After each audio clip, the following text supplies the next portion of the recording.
হযরত মাওলানা হাফেজ ধৈর্যের সাথে যেন আমরা শুনতে পারি এবং অনেক বড় যুগে যেই যুগে সত্তা নির্যাতন এই দুনিয়ার অন্ধকার দুনিয়াকে আলোকিত হয়েছে সেই আমার সামনে উপস্থিত সুধীমণ্ডলী সর্বস্তরের মুসলমান কুরআন থেকে যদি আমরা সেই ওয়ান্নাসি আজমাইন অর্থাৎ বাংলাদেশ জামায়াত ইসলামের অনেক স্থানীয় নেতৃবৃন্দ যারা অত্যন্ত ভালো মানে পুরা মহানবী হযরত মুহাম্মদ সাল্লাল্লাহু আলাইহি সাল্লামকে হে মানব সম্প্রদায় তোমরা কখনো প্রিয় উপস্থিতি আমরা যদি আমাদের অন্তরে মহানবী সাল্লাল্লাহু আলাইহি সাল্লামের ভালোবাসা থাকে অবশ্যই আমরা এই অনুষ্ঠানে সময় দেব ধৈর্য ধরে নবীর জীবন শুনব। সম্মানিত উপস্থিতি অসংখ্য শুকরিয়া জ্ঞাপন করছি মহান মাহবুবের দরবারে। আমাদের মঞ্চে ইতিমধ্যে উপস্থিত হয়েছেন বাংলাদেশ জামায়াত ইসলামী শ্রীমঙ্গল উপজেলার সম্মানিত সেক্রেটারি জনাব আশরাফুল ইসলাম কামরুল। জনাব আশরাফুল ইসলাম কামরুল ভাইকে আমাদের ইন্তেজামিয়া কমিটির পক্ষ থেকে স্বাগত জানাচ্ছি। আল্লাহ রাব্বুল আলামিন যিনি অত্যন্ত দয়া করে মেহেরবানি করে আপনি আমাকে আজকের মাহফিলে আসার বসার তৌফিক দিয়েছেন, সেই জন্য মহান রব্বুল আলামিনের দরবারে শুকরিয়া আদায় করি বলে আলহামদুলিল্লাহ। ভাইরা আমার, আপনারা জানেন আল্লাহ রাব্বুল আলামিন বলেছেন ওয়ালা তাহিনু ওয়ালা তাহজানু ওয়া আনতুমুল আ'লাউনা ইন কুনতুম মুমিনিন। তোমরা সবর করো, ধৈর্য ধরো, আমি আল্লাহ তোমাদের বিজয় ছিনিয়ে দেব যদি তোমরা মুমিন হও। মুমিন কিভাবে হবে এবং আল্লাহর জমিনে দিন কায়েম আমরা কিভাবে করব?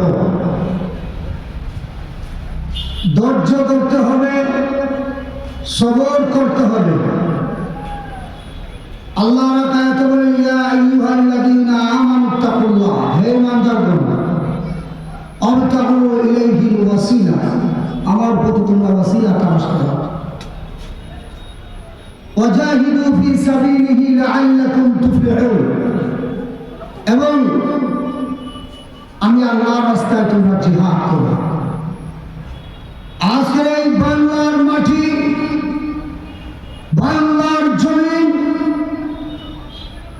আজকের এই স্বাধীন করার জন্য হাজারো মায়ের বুক কানে হয়েছে, ঠিক কিনা? আল্লাহ বলেছেন শুধু সবর করলেই হবে না,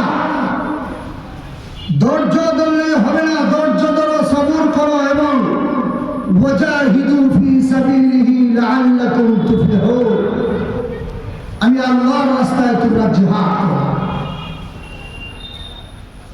আজকের বড় বাজার পৌরসভার মাঠে জামায়াতে ইসলামের পক্ষ থেকে আজকের এই সিরাত মাহফিল থেকে আমরা দোয়া করি বাংলার মাটি স্বাধীন করতে গিয়ে যারা শহীদ হয়েছে আল্লাহ যেন প্রত্যেক শহীদকে আল্লাহ কবুল করে নেন বলে আমিন। আজ বাংলাদেশে যতই রাজনৈতিক দল থাকে না কেন, বাংলার মানুষ জেনে গেছে জামাতে ইসলামের উপরে সৎ এবং যোগ্য এবং ন্যায় ইনসাফ জামাতে ইসলামের উপরে আর কোন রাজনৈতিক দল নাই এবং সামনেও আসবে না। বাংলার মানুষের ভাগ্য খুলে দিতে পারে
সামনে আগামী দিনে